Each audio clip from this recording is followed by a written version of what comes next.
Okay, finally, we are on the last question from Unit 3. I just did all 8 videos in a row, which I don't recommend. I would split it up over time.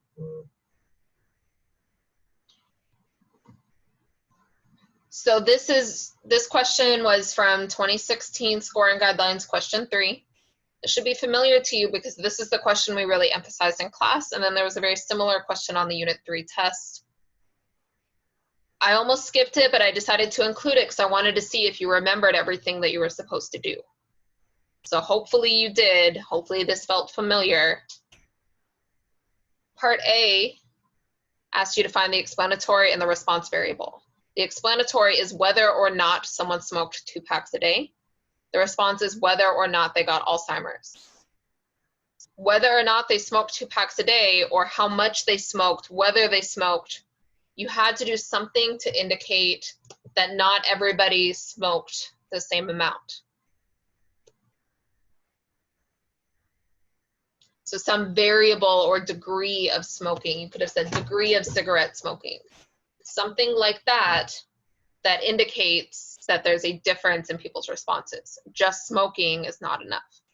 Same thing with Alzheimer's. Whether or not they got Alzheimer's is the response variable. Whether they got Alzheimer's, you don't really need the or not, because that's what whether means here in this situation.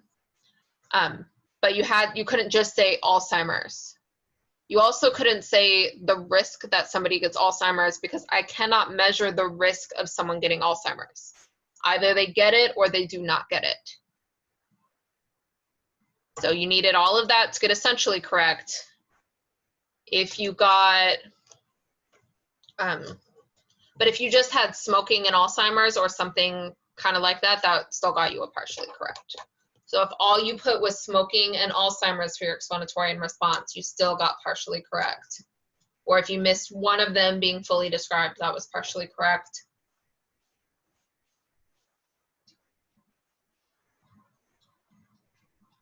Or if you had them fully described, but you switched them, that was also a partially correct.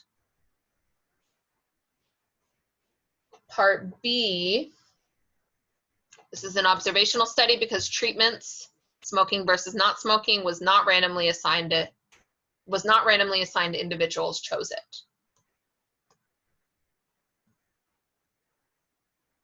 Essentially correct if the response selects the correct type of study and provides correct explanation that smoking status was not assigned or smoking status was only observed.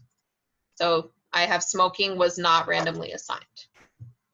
Partially correct if the response selects the correct type of study and provides correct explanation, but does not refer to smoking status as the variable that would have been assigned had it been an experiment.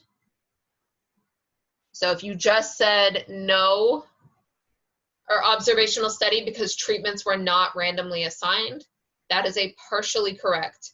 You have to indicate what should have been randomly assigned, because someone else might not know what you meant by treatment. Maybe they think the Alzheimer's should have been randomly assigned, which is obviously not possible. So I had both of those, so essential.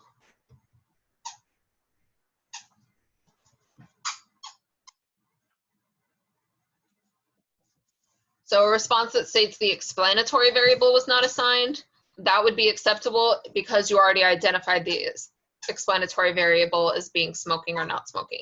So that would count as your context, so to speak.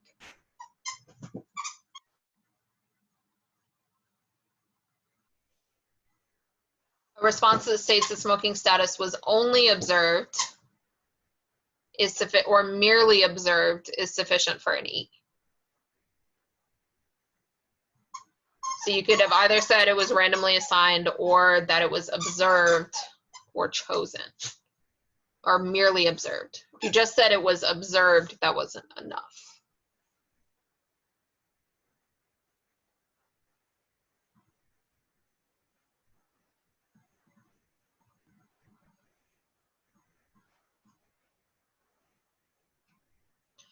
If you switched explanatory and response up here, then you should have switched your variable here.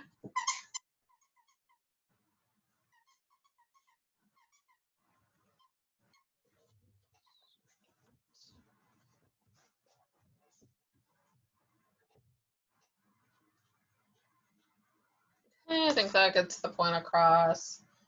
Part C, exercise could be a confounding variable if it affects the explanatory response. Someone who smokes obviously doesn't care about their health, so it is less likely that they will exercise. Exercise has a lot of health benefits and could possibly decrease the chances of getting Alzheimer's. So essentially correct if you provide a reasonable explanation that exercise is related to smoking status. So you need to provide a reasonable explanation that somebody who smokes doesn't exercise, or somebody who exercises doesn't smoke, something along those lines. And state that exercise might influence whether a person develops Alzheimer's. So you didn't have to explain that one as much, I think probably because most people don't know a lot about Alzheimer's, but you had to mention that exercise could decrease your chances of getting Alzheimer's like that. You also had to indicate that someone who smokes doesn't exercise and why. You had to have some sort of explanation with that. If you have one or the other, then you have a partially correct. Okay, so same as earlier, pause the video if you are not sure what score you should have. And there we go, finally done.